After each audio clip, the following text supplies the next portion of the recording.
laws quickly blend into disagreements over legitimacy. We're seeing more and more attacks on the court's outright legitimacy, arguing that the justices are not legitimate because they're not reaching the outcomes that particular people would like. Attacks on the legitimacy of the court can often bring dangerous consequences. First of all, and most bluntly, attacks on the court's legitimacy can give rise to radical actions by unhinged individuals. And we saw that recently with the attempted murder of Justice Kavanaugh in Washington, D.C. over the leaked draft opinion in the pending abortion case. Second, I think attacks on the court's legitimacy ease the way for people to slide into truly dangerous reform efforts with respect to the court. For instance, packing the court has been widely criticized for the possibility of swinging the court further into partisanship. I think adding 4 justices because some liberals want to isn't really a good enough reason, and then the conservatives would add 6 justices, and then the liberals would add 8, and then we'd have a court of 89 justices pretty soon, and then what's the whole point? It would convert the court into an explicitly political body, perhaps by seeking political or partisan balance among the justices. Imposing term limits could also pose logistical challenges that would require amending the Constitution. It is constitutionally improbable, probably constitutionally impossible. In Article 3 of the Constitution, it says that justices serve for good behavior. So unless you're impeaching a justice or a judge, they should not be removed from the court. So that requires any advocates for term limits to anticipate and propose not just the policy of term limits, but a constitutional pathway forward for achieving that particular proposed reform. Any reform must be considered with caution, as it could potentially do more harm to the institution than good. Rushing to reform the court, especially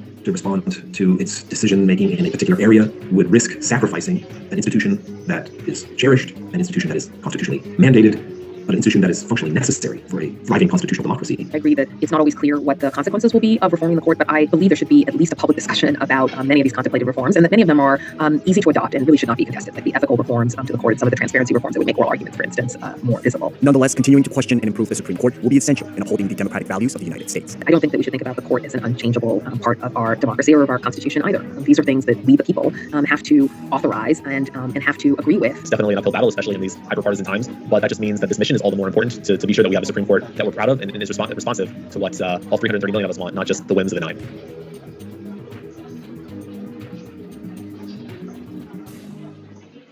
The market for carbon removal is expanding rapidly, and hundreds of millions are pouring in. Companies are pulling carbon dioxide out of the atmosphere, and now there's increased attention on how and where that CO2 is going to be stored. The market for carbon dioxide removal has basically had an exponential development over the past 2.5 years. Major technology companies like Stripe, Alphabet, Meta, and Shopify have committed nearly $1 billion in early-stage funding to carbon removal startups that take legacy carbon emissions out of the atmosphere and store that CO2 permanently. That's different than capturing emissions from a smokestack, or recycling carbon to make temporary products like carbonated beverages, plastics, or fuels. Experts say that we need to remove 10 billion tons of CO2 from the atmosphere every year by 2050. And to get there, we'll need to do more than plant trees. No matter how rapidly the world decarbonizes, carbon removal remains a necessity. We have to do emissions reduction at a massive scale and massive pace, period, full stop. Unfortunately, because we've done such a poor job with that to date, we are now also going to have to do carbon removal. There's a whole host of companies researching and implementing novel methods of permanent carbon storage, and the approaches vary widely. The CO2 is injected into these rocks and is then mineralizing. The CO2 is injected into concrete. We're turning it into bicarbonate or baking soda, and then that stays in seawater for 100,000 years. We convert waste plant residue into this liquid bio-oil, and then we inject it deep underground. We'll likely need many of these different approaches to avert the worst effects of climate change. There's no way that there's going to be one pathway, one technology, one way of doing this. This is going to be a huge portfolio of technologies to take carbon out of the air and store it permanently. Direct air capture companies like Climeworks and Carbon Engineering, both founded in 2009, are some of the best-known players in this space. They use giant fans along with complex chemical processes or filters to take CO2 out of the air. But until recently, there's been no incentive to simply bury that carbon, so they've had to sell it into various markets. Carbon Engineering, for example, has sold its captured CO2 to oil and gas companies that use it for enhanced oil recovery, in which CO2 is injected underground in order to extract more oil from petroleum wells. The carbon is sequestered, but since the process produces more oil to be burned, it almost never leads to negative emissions, and is therefore not carbon removal. Enhanced oil recovery is the largest market for sequestered carbon, and there's nothing else that comes close to that in terms of the scale. Climeworks says that it will not partner with oil and gas companies, and initially went to market by selling captured CO2 to greenhouses in Switzerland, where it's used to grow vegetables, and to beverage companies to make carbonated drinks. But in 2017, Climeworks began working with CarbFix, an Icelandic company that sequesters CO2 permanently by turning it into stone underground. That's only one of many technical ways to store carbon. And after the landmark 2018 Intergovernmental Panel on Climate Change report noted the necessity of carbon removal in limiting global warming to 1.5 degrees Celsius, a number of novel methods emerged. Charm Industrial, for example, converts carbon-containing biomass like branches, leaves, or corn stalks to an oil which can be injected deep underground. What really made us convinced that it would become a big market is the fact that by 2050, we need to be removing 10 billion tons a year, and it needs to be a $1 trillion a year market. That came out of the 2018 IPCC report. As increasingly dire IPCC reports further emphasize carbon removal, startups began popping up left and right, and private funding has grown quickly. Stripe, which makes payments processing software, led the way by spending $1 million on carbon removal purchases from 4 companies in 2020, and has since increased its commitment to $50 million, adding 10 new companies to its portfolio. And this year, Stripe teamed up with Alphabet, Meta, Shopify, and McKinsey to launch an initiative called Frontier, which plans to purchase $925 million worth of carbon removal by 2030 from a whole host of nascent companies, in an effort to accelerate R&D efforts and bring costs down, in what's known as an advanced market commitment. The idea behind the advanced market commitment is essentially to send a strong demand signal to buyers, suppliers, entrepreneurs, investors, researchers that there is going to be a market for their technologies. Eric Toon is the technology lead at Breakthrough Energy Ventures, which has made numerous investments in the carbon removal space. You have to remember that the scales these are going to have to be built out at almost defy comprehension. You're talking about building an industry that's 3 times, 5 times larger than the global petrochemical industry today.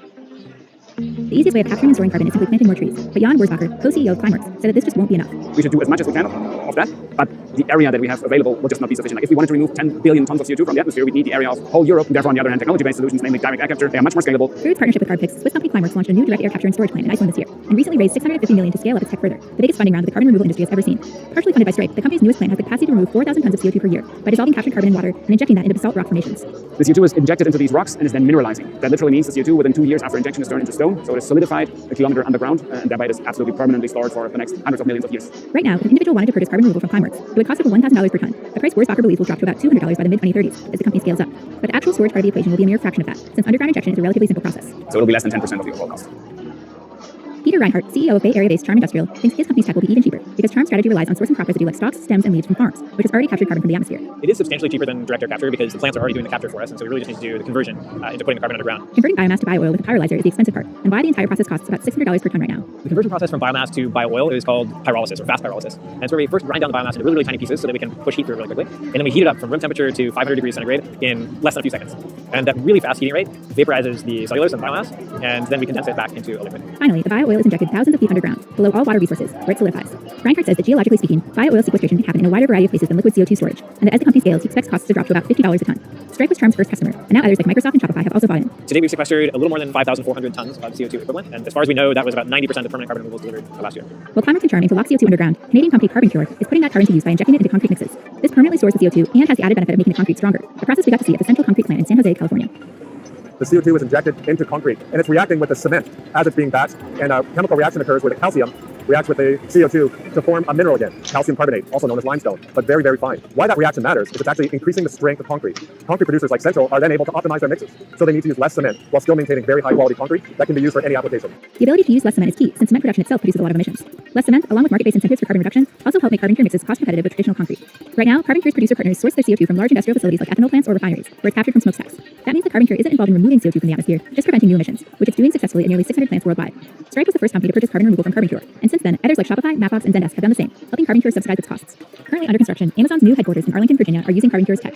The company is interested in full-scale carbon removal, though, and is participating in a Department of Energy-funded partnership with a California-based direct air capture company to convert captured CO2 to concrete products in Indiana. Our impact to date is 166,000 metric tons of CO2, but the potential of this technology is 500 million metric tons annually, and we think we can do that by the end of the decade. Another emerging method of permanent carbon removal relies on ocean-based capture and storage. The oceans store about 88% of our carbon in their chemistry. Without them, climate change would be far worse than it is now. Canadian-based Planetary Technologies was founded in 2019, and its tech is based on the fact that the relative concentration of CO2 in the atmosphere and the ocean always remains in balance, and thus has risen over time.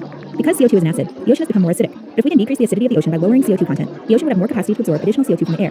That's what Planetary is trying to do by adding an antacid to seawater. So we take an antacid, or an alkaline substance, a base, that's derived from rocks, and we purify that so that it really is just a very mild base, and we add that into seawater. So by just simply adding our antacid into seawater, we're neutralizing this acidic CO2, we're turning it into bicarbonate or baking soda, and then that stays in seawater for 100,000 years. And what that means is that because the concentration in the ocean of CO2 is lower now, more CO2 will invade from the atmosphere to balance out that concentration, basically. Planetary plans to start open ocean trials this year by adding its antacid to wastewater treatment facilities, which already have permits that allow them to clean up water before it goes into the ocean. Shopify is Planetary's first customer, and at this early stage, Talent estimates costs are around $800 per ton of CO2 removed, but could drop to about $75 per ton as the company scales. Overall, the various ways that Climeworks, Charm, Carbon Cure, and Planetary are capturing and storing CO2 represents only a small fraction of the carbon removal tech in development. Other methods of direct air capture, as well as geologic, biologic, and ocean-based carbon storage, are all under development and are also benefiting from the funding boom.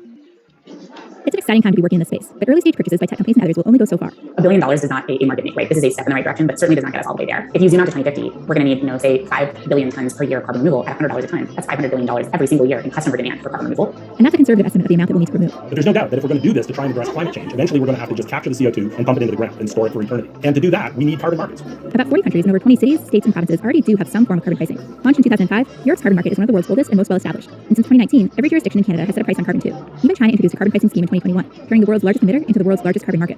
I do think that other international markets are going to play a really key role in how carbon removal companies scale, but they play a role probably farther out on the cost curve and farther out on the deployment curve. Many industry leaders hope the U.S. will implement a federal carbon pricing scheme as well, and increase the current tax credit for carbon storage, which is about $35 per ton of geologically sequestered CO2, and about $22 for CO2 that's used in a product like concrete. Currently, there are no incentives for ocean-based storage methods, because verifying the amount of CO2 captured with this tech is so hard to do. The way that you measure a ton of kelp sinking is very different from the way that you measure a ton of bioil injection. This is a sort of challenge that we are going to need to solve for carbon removal, and we need to solve it in a way such that this doesn't go the way the offset went. Failed offset efforts, such as forest conservation projects, that ended up providing little real benefit, have made the carbon removal industry highly aware of the need to validate each ton of CO2 removed. And while some of these technologies may seem a long way from that, Tune is optimistic. You've got a market that's growing and costs that are diminishing, and so the question is, where do those cross? It certainly happens this decade. Carbon removal does generally enjoy bipartisan support in Washington, and the Department of Energy recently released a $3.5 billion program to develop 4 direct air capture hubs across the U.S., with each one intended to permanently remove over 1 million tons of CO2. I think that government management of a market happens when people decide that it's cheaper to deal with the CO2 than it is to deal with the consequences of the CO2. And there is absolutely a growing awareness of exactly what the costs of that carbon are.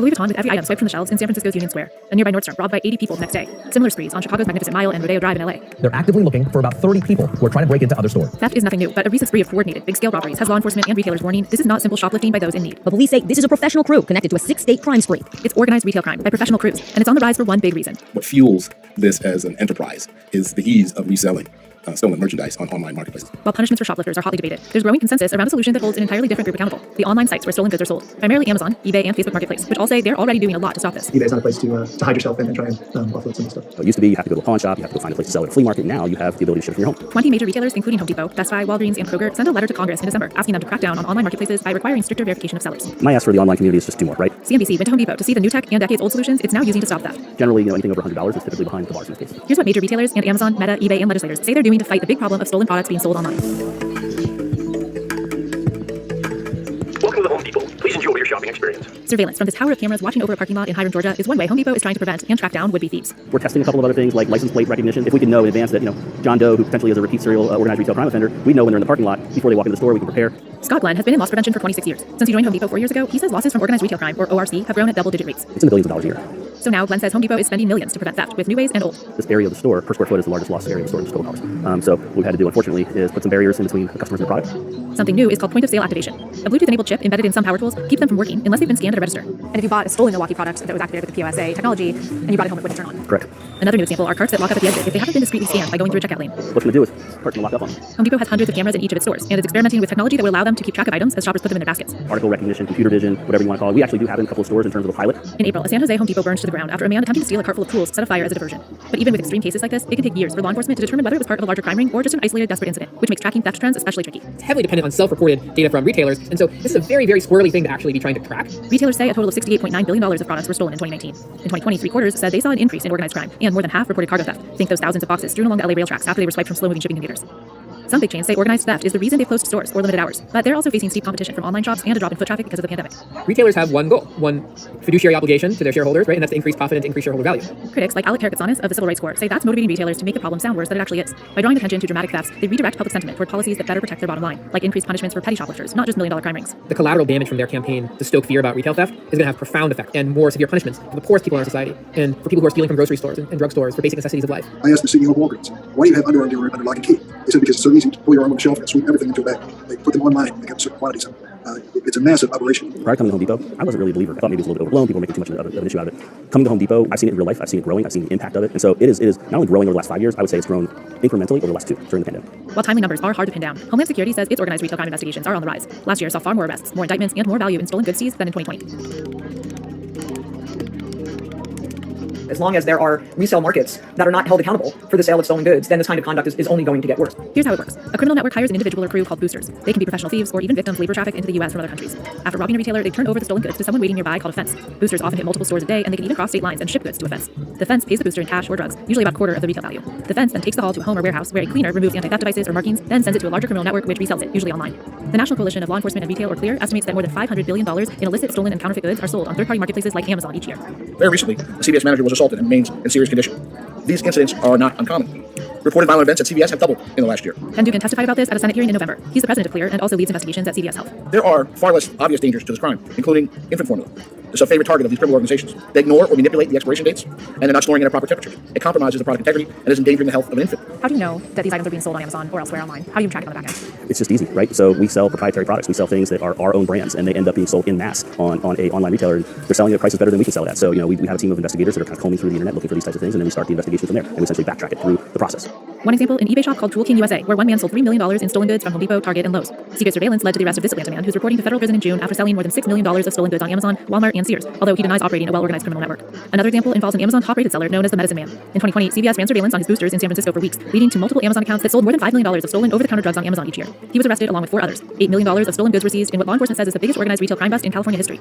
To assist with the backtracking needed for investigations like these, Home Depot prints unique barcodes on some inventory item by item. If I see that number and I know that number is sitting on a website somewhere, I can actually track backwards through the supply chain. How did it get there? What store was it assigned to? Was it ever paid for? Was it ever returned? What distribution center did it come from? What factory did it come from? Some high-end apparel companies, like Lululemon, are doing something similar, putting RFID tags in 100% of their merchandise so it can be scanned to prove authenticity or or to ID a stolen item once it's recovered. But while thefts of luxury goods get a lot of attention, it's tricky to offload them as authentic products on Amazon. That's because Amazon has tight restrictions on selling certain brand names. But former Amazon product safety manager Rachel Greer says sellers can easily get around those restrictions. You don't even have to label it as Coach. As long as the picture says Coach and you drive traffic from Google to the Amazon listing, you don't even have to call it Coach anywhere on the listing on Amazon. It's really easy to game the system once you know how it works, and there's no person checking anything. It's all automated, so as soon as you know how the system works, like, okay, turn this way here, and done. Now we're selling our stolen Coach bags. Amazon says it uses advanced machine learning to hold bad actors accountable, including if they use other companies' services to try and get around its safeguards for trademarked items.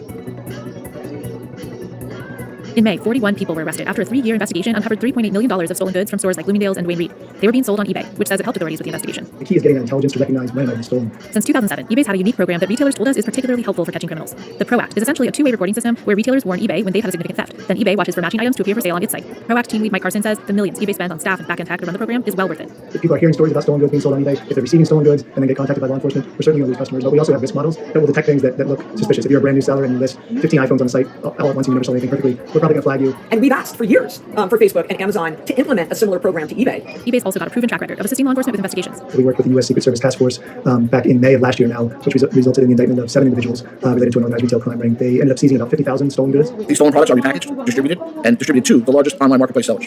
At Amazon, cooperation with law enforcement hasn't always been as smooth. In the Medicine Man case, for example, Dugan says Amazon claimed not to have any of the information subpoenaed by the local sheriff's department, so it had to issue warrants to banks instead. In response, Amazon told CNBC it provided extensive information for the case, but that law enforcement never requested sales data. The online marketplaces like Amazon and Facebook, they need to do something to proactively identify stolen and counterfeit product on their platforms, and we need them also to do more so that law enforcement has line of sight into what's happening on these online marketplaces. In 2021, Amazon says it spent more than $900 million and employed more than 12,000 people to prevent fraud and abuse. In a statement, Amazon told CNBC, Amazon does not allow third-party sellers to list stolen goods in our store, and we work closely with law enforcement, retailers, and brands to stop bad actors and hold them accountable, including withholding funds, terminating accounts, and making law enforcement referrals. Another big way to stop ORC sales, make sure sellers are who they say they are. Amazon says the vast majority of sellers are required to complete a one-on-one video verification, during which they show government ID. The requirement started rolling out in 2020. It also verifies seller addresses by mailing a postcard with a unique code to the seller, who then manually enters it on Amazon. But Greer says criminal organizations easily find ways around this. They'll advertise on Craigslist for someone to own the business, and it's a business opportunity, right? And so they sign up and they think that they're doing something really cool, and they get on the phone with Amazon and do the phone video call to validate that they're a legitimate person. They have a passport, they have a US-based address, the products flow through the account, and they get 2% of everything that goes through. Amazon says it removes sellers associated with bad actors, but the problem gets even more complicated when you factor in international sellers, governed by different legal systems. Amazon started inviting Chinese sellers to its marketplace around 2013. They'll advertise for people in the US who will front these Chinese-based companies, so it's really not very difficult to do. There's whole conferences on how to do this in China. Amazon says it analyzes hundreds of unique data points to identify possible risks, including if an account changes hands after registration, and that investigators also review applications. In a statement, Amazon told CNBC, we are the only online marketplace to publish seller contact information publicly, and any retailer can see the identity of any professional seller in our store. On Meta's Facebook Marketplace, it's even simpler to start selling. While selling stolen items is against commerce policies, Meta doesn't typically require proof of identity to sell on Facebook Marketplace, beyond the basic name and verifiable email or phone number needed to open a Facebook account. But under pressure from legislators and retailers, Meta says it started to collect and verify business information from some sellers and display that information to buyers. We don't want people to be selling anonymously. If we as Home Depot have to understand who our suppliers are, and Amazon, eBay, whomever is selling should also have to understand who their sellers are as well. One Ohio man said he was making $2,500 a day posting stolen power tools on Facebook Marketplace, then meeting customers in a parking lot to sell the tools for nearly half price. In a statement, a Meta spokesperson told CNBC, we prohibit the sale of stolen goods and use a number of tools to prevent this kind of illicit activity on our platform. We encourage people to report suspicious listings to us via our on-platform tools. As for cooperating with investigations, Meta says in 2021 it received government requests for data on more than 700,000 user accounts, and it provided some information for more than 70% of those. But retailers say Meta and Amazon can do more to leverage data to stop bad actors ahead of a sale. We've got a lot of pushback, and frankly, if the online marketplaces are not going to proactively do anything on a voluntary basis, well, then we're going to need to push to have them compelled to do it.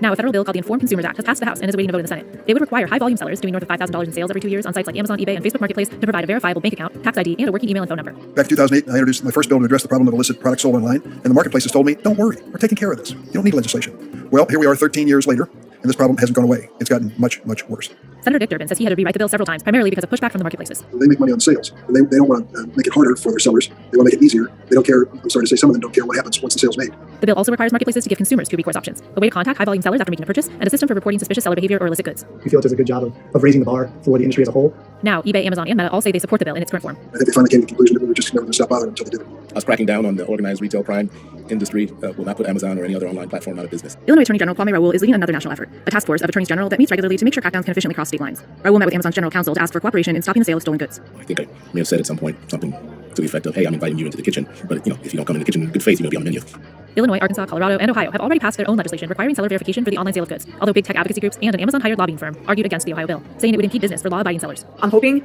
Amazon and Facebook will finally come to the table and do behind closed doors what they're claiming they are doing publicly. At the end of the day, we're not asking them to do anything more than what we already do as brick and mortar retailers, and that's what our ask would be, just be a good partner for us.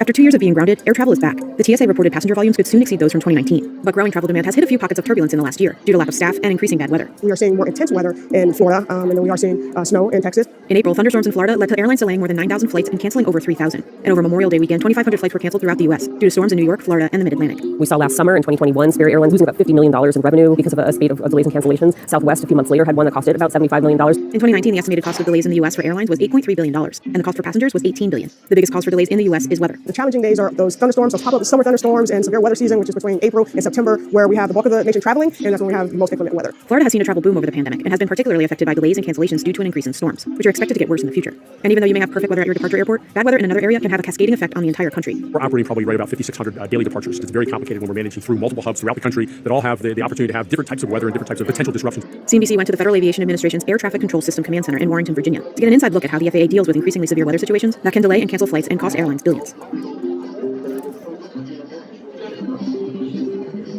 The National Airspace System, or NAS, is a complex, busy place. The FAA was created in 1958 to oversee it. Today, it manages more than 19,000 airports and 45,000 flights daily. We control 70% of the world's air traffic. The mission for every air traffic control facility is to ensure that the flying public reaches their destination safely and as efficiently as possible. All right, good morning, everyone. Looking at the maps this morning, we have a cold front off the East Coast, a few storms out there. Newark, we're keeping an eye on demand for this afternoon, but we expect the conditions are going to be perfect for secondary level runway. Should keep able to keep the rates up. The command center is run 24/7 and is in constant communication with all participants in the airspace, which includes airlines, flight operations, general aviation, the military, and the National Weather Service. And when constraints happen in the NAS, we collaborate with those same entities to solve those issues, be it rocket launches in the airspace, inclement weather, VIP movement, and special events like, say for instance, Masters. We solve that issue together collaboratively with traffic management initiatives. All right, good morning, everyone. Looking at the maps this morning, we have a low pressure developing over the southern plains with a cold front into Texas. That's going to be our big system today. We're expecting quite a bit of development very close to Dallas this morning. Probably block the traffic between Fort Worth and Houston. The problem is Texas. Right now, we do have Texas in the plan, DFW and Dallas Love. They just put in place the north to DFW, so stuff coming from the Chicago area in the northeast is going to come around to the west side of the weather. With travel demand coming back in full force, the airspace is as crowded as ever. Congestion happens every day, so we get what is known as spikes in certain times of the day, just like anything in rush hour. Everyone wants to get to work at a certain time and get home at a certain time, so we meter that traffic out. By that, I mean we slow down the problem, so the controllers that are working that airspace have a chance to safely maneuver those aircraft through to their destinations.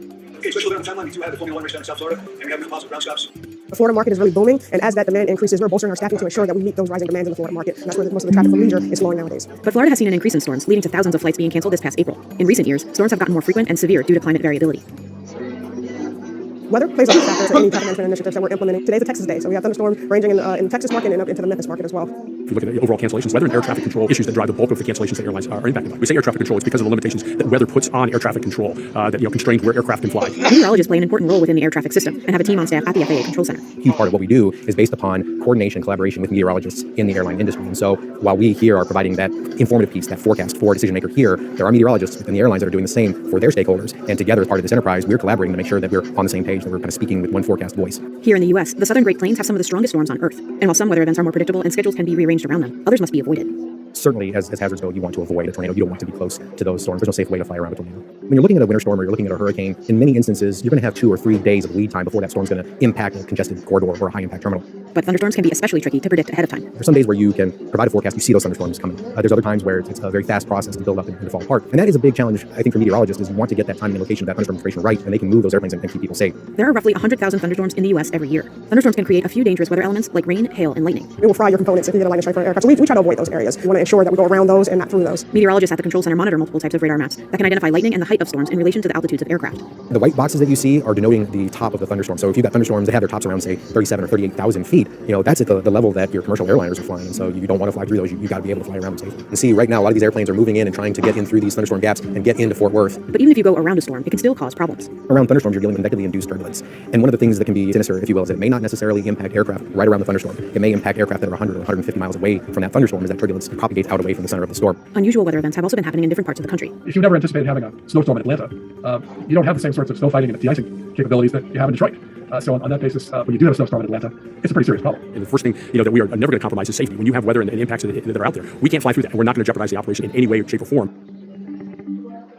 While the FAA is making sure planes are safely passing through the airspace efficiently, the airlines are the ones dealing with the repercussions of delays, which include weather, but also airport congestion, late arriving passengers and crew, and mechanical issues. When there's weather events in there, I think most customers are understanding of the fact that there potentially going to be delays. They're less understanding sometimes about I can't get to my destination with full flights. I might not be able to get to my destination for a couple of days, which obviously can ruin the experience. Once we get into delays, we get into internal airline mechanics, where a combination of practical availability of crews and then in some cases contractual limitations or FAA limitations cause the originally scheduled crew members not to be available to fly a flight. And of course, if that's the last flight of the night and there's no further reserves, well, that's it for the day. Unfortunately, those customers are going to be overnighting at an airport.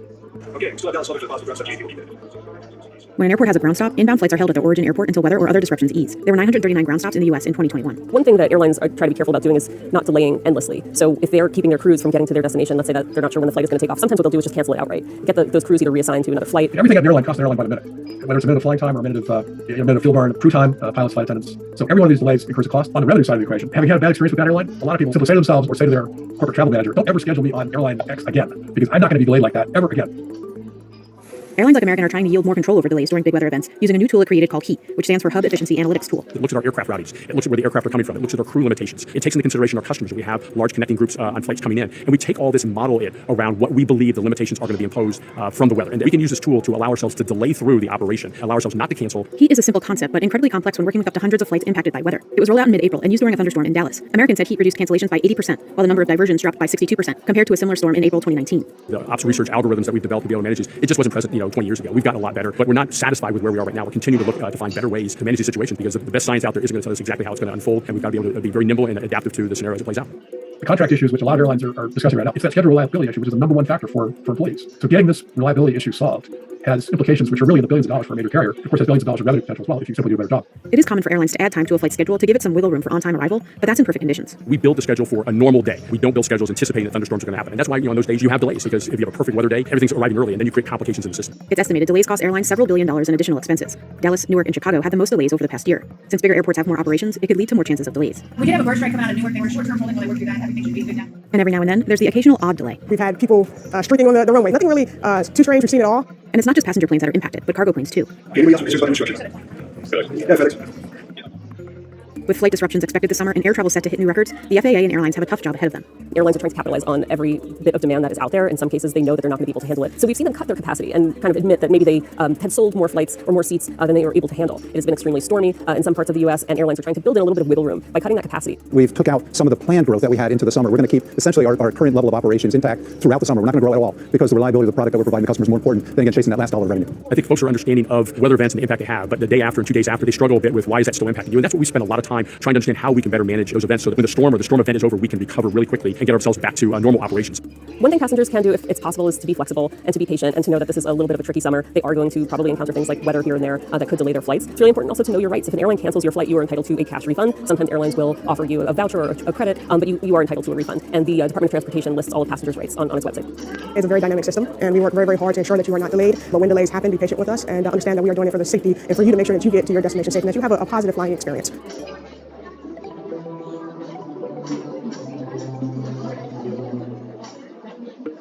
The fear of recession is mounting in the United States. Where do you peg the probability of a recession? Right now, let's say by year end, I'd say about 50-50. It's pretty close. In June 2022, the World Bank slashed its global growth forecast to 2.9%, warning that several countries could fall into recession. I think there's a lot of fear just around how it's going to play out, how long it's going to be, and how deep it's going to be. And it hurts a lot of people. I think the pain tends to be kind of concentrated in the victims of the recession, but none of us can be completely sure that we or our families are not going to be among those victims. Recessions also often impact the valuation of other asset classes, like the value of your house or the value of your car. And last but not least, it's that really most important one, that increase in the unemployment rate, where people really fear that they could lose a job and thus lose income. I do believe recessions are really inevitable. I believe that the economic cycle exists. But some believe that this isn't all bad news. Some investors, they look at recessions as opportunities. This is an opportunity to buy this asset that's now on sale, and now it's at fair value. I think it's really important to just understand the mechanics, because I think when you do, knowledge is power, information is power, and then you can start to be able to seize the moment. So why do recessions happen? And are they an inevitable part of the American economy? The National Bureau of Economic Research defines a recession as a significant decline in economic activity that spread across the economy and lasts more than a few months. It's been synonymous with major economic pain felt by businesses and consumers alike. The Congressional Research Service cites three main causes of a recession. The first is an overheated economy. When economists talk about the economy overheating, they mean that demand in the economy is growing faster than the ability of the supply side of the economy to satisfy it. And that can be because we just can't produce enough stuff, or it can be because we don't have enough workers. A hot spike in inflation, alongside a dip in the unemployment rate, could signal that the economy may be overheating. Every recession but one since World War II has seen an inflation hike right before the start of the downturn. And nearly every recession since World War II saw the unemployment rate fall to 5% or lower. When unemployment gets really low, it means that there's not really very many available workers for firms to hire. And if firms can't find workers to hire, then they have to start bidding up wages. As they start paying people more, people have more income with which to buy goods and services. More income buying goods and services tends to push up the prices of goods and services. So you get a positive feedback between wages moving higher, pushes prices higher, pushes wages higher, pushes prices higher. And if the Federal Reserve didn't intervene by inducing a recession and raising interest rates, that spiral would get stronger and stronger and stronger. And eventually you'd have inflation running away and really getting out of control. Asset bubbles can be another direct cause. The recession of 2001 was primarily caused by the dot-com bubble burst of 2000. while the Great Recession occurred just after the crash of the housing market. Asset prices, whether they're stock prices or house prices, go up a lot, and they exceed the fundamentals, and then suddenly they come down abruptly. That has a big negative effect on the economy, particularly if people have borrowed to buy those assets. When that happens, people find out that they're not as wealthy as they thought that they were. And when you find out that you're not as wealthy as you thought that you are, you cut back on your spending. And as you cut back on your spending, that decreases demand in the economy, and it slows the economy down, and enough of it can cause a recession. And other times, recessions are caused by unpredictable events that lead to severe disruptions. Economists call these events black swans. These are the things that, unfortunately, we cannot manage. You cannot control geopolitical events. You cannot control, COVID-19. But when they do happen, usually they're fast and furious and have an immediate impact. And that's what drove us into a very quick recession throughout COVID and others that we've seen through the course of time. The U.S. has experienced at least 30 recessions throughout history, dating back as early as 1857. They may have become an inevitable part of the economic cycle that fluctuates between periods of expansion and contraction. History teaches us that recessions are inevitable. I do think recessions are part of our business cycle. Do I believe that they're completely inevitable in a capitalistic society? Hardly. There's so many events and external factors that contribute to recessions, such as supply shocks, demand shocks, geopolitical issues that come about. It's part of human psychology to get too excited about things, and you get too excited about things, you ultimately have asset bubbles, and those ultimately lead to recessions. It's also part of human nature that people will continue expanding their firms and businesses as long as the economy is good. And as long as that keeps happening, you'll eventually overheat, which eventually will lead to a recession. Nonetheless, certain measures can be taken to make recessions less likely. As the nation's authority on monetary policies, the Federal Reserve plays a critical role in managing recessions. With the right monetary policies, the Fed can prevent a recession. It's just very difficult to do so. There are two things that the Fed can do to avoid a recession. One is to steer the economy so we don't get so much inflation that they have to slam on the brakes. The second is to pay close attention to the financial system so we don't have a repeat like the 2007, 8, and 9 recession, which was caused by too much lending, too many mortgages, and too much careless securitization on the part of Wall Street. The Fed has often attempted to avoid a recession by engineering what's known as a soft landing. This is where precise interest rate hikes are used to curb inflation without pushing the economy into recession. But a successful soft landing is extremely rare, arguably achieved just once in 1994. So what they're trying to do is raise rates enough so demand slows. So it's really a tough needle that they're trying to thread to get our economy in equilibrium. Now the question is there an amount that the pressure that they can apply onto the brakes that's enough to control inflation, but not enough to crash the economy? And the truth is that that's really, really difficult to get into that really, really narrow zone. It's the difference between trying to land an airplane in a really wide, spacious, open field versus trying to land an airplane on a very, very narrow piece of land with rocks and water on either side.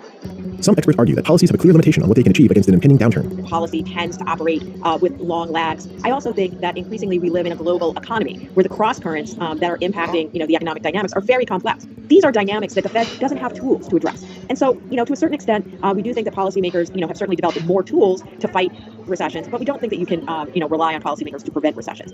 There are several early signs of recession that investors look out for. One tool that's commonly cited is the yield curve, right? The yield curve inversion. When the yield curve tends to invert, it means that people expect that the bond market expects interest rates to be higher in the short term than it does in the long term. That's because the Federal Reserve hikes rates to control inflation, and then after inflation is controlled, it cuts interest rates back down. So if you see that the market expects high interest rates in the short term and low interest rates in the long term, that's indicative that a recession is coming, followed by an interest rate cutting cycle. A lot of people look at some of the manufacturing indices, like the ISM manufacturing index. When it tends to be above 50, means that the economy is expanding. But when the ISM starts decelerating and approaches 50, a lot of people say, okay, the manufacturing side of the economy is going to contract. That could be a recession indicator. Third recession indicator that a lot of people look at is consumer confidence, and suggest that, well, if consumer sentiment and consumer confidence goes negative, that means consumers are going to pull in, take the credit cards away, and not spend, and that could cause a contraction in the economy. A diverse portfolio can often provide the best defense. Diversify your holdings of assets to make sure that you're including not only growth stocks, but more value stocks and more defensive stocks. Like healthcare, like the utilities market. These are the companies that can manage through this process a little more effectively than some of the hyper-growth firms that are leveraging the credit market more so than maybe a company with a ton of free cash flow and really strong balance sheets. And that's why I think there can be some value in recessions, not too deep and not too long, but in scenarios where we are overheating, assets have gotten way out of whack, and we need to get to a point where they get back to fair value. It also creates opportunities to be a stock picker. It's very hard, to buy stocks in a bull market, but very often recessions and the bear markets that come with it create brief opportunities to really reload your portfolio to buy the stocks that you've wanted to own, essentially at sale prices. But whether recessions are actually good for the economy remains widely debated. Look, recessions are very healthy things for the economy because ultimately recessions flush out excesses. So you think about it, when we have a recession, it reduces whatever extreme bubbles may have built up. I think that's ridiculous. This notion that somehow we need to cleanse the system and a recession is a cleansing thing. It's like saying everybody should have a heart attack once in a while because it'll make them eat better and exercise more. It's just not true. Recessions cause job loss, and every job loss is enormously unfortunate. Becoming unemployed is enormously disruptive to people's lives. It causes enormous pain for families, for households, for communities. It's terrible. For Americans, understanding how recession works can best help them prepare for whatever may lie ahead. Understanding, the dynamics of a recession allow you to potentially be, more opportunistic and protective of your wealth, should these downturns happen. Knowing that it may be coming, can help you think through decisions about, do you want to buy a house or do you want to rent? Do you want to take a new job or do you want to, maybe wait because the job market, may soften up. These are all things that if you possess the knowledge of the business cycle can help you manage your financial life in a much better way.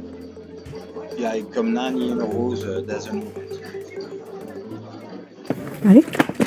Parents across the U.S. are scrambling to find baby formula. Empty store shelves, higher prices, and retailers limiting sales have made anxious parents even more nervous about their kids' health. You get the sick feeling in the pit of your stomach because we had a can that had been recalled and it was empty. We had just finished it, and I'm sitting there thinking, oh my God, what have I given my child? Abbott, the nation's biggest infant formula maker, recalled several products and shut down its Michigan manufacturing plant in February after bacteria was found at the site. 4 infants who consumed formula produced at the facility got sick with an infection. 2 of those infants died. The current formula shortage has real consequences. Babies and children are suffering. Parents are nervous wrecks trying to get this. I've heard stories from pediatricians who have seen malnourished children. It's kind of like a perfect storm of so many terrible things happening, and number one, it should never have happened in the first place, and we could have absolutely prevented it. By early May, 40% of baby formula formula in the U.S. was out of stock, and the problem has continued. And it wasn't just a factory shutdown that led to the crisis. America's strict formula import regulations and a nutritional program for low-income families may have contributed to the disaster. But some signs of progress suggest the crisis could be easing. In June, Abbott reopened its Michigan facility, and that same month, a fifth flight carrying baby formula from abroad arrived in the U.S. So what led to the baby formula crisis in the U.S. in the first place? And how can the nation avoid this happening again? Amy Dillon and her husband Brian live in Flanders, New Jersey with their 3 kids. A milk protein allergy means their youngest son Connor requires specialized formula. We had to do a little running around, but we were able to get a prescription, find a pharmacy, and thought everything was great. We were getting deliveries of our formula, and Connor was doing well on it. But that changed after baby food manufacturer Abbott recalled several of its products and closed its plant in Sturgis, Michigan. Up to 25% of the nation's baby formula came from that facility.